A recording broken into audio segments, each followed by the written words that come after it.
right, Wayne? We're having direct talks with Iran, and they've started. It'll go on Saturday. We have a very big meeting, and we'll see what can happen. And I think everybody agrees that doing a deal would be preferable to doing the obvious. And the obvious is not something that I want to be involved with, or frankly, that Israel wants to be involved with if they can avoid it. So we're going to see if we can avoid it. But it's getting to be very dangerous territory.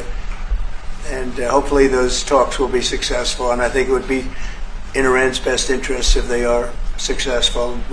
We hope that's going to happen.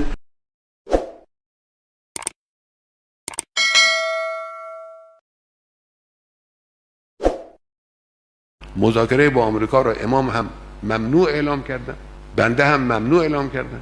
بنابراین حالا اگر چنانچه یه وقتی هم بر فرض محال قرار بود دولت جمهوری اسلامی با رژیم آمریکا مذاکره هم بکنه، با این دولت کنونی آمریکا هرگز مذاکره نمیکنه.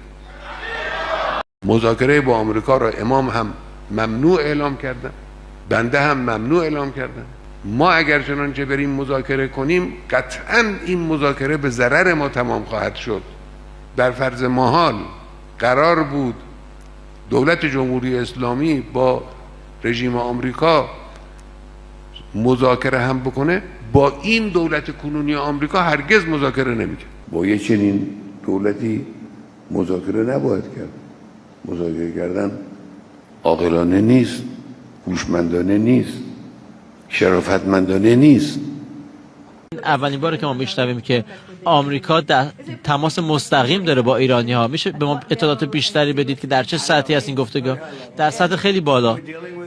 ما داریم یک ملاقات بزرگی شنبه باشون داریم و داریم مستقیم باشون صحبت میکنیم.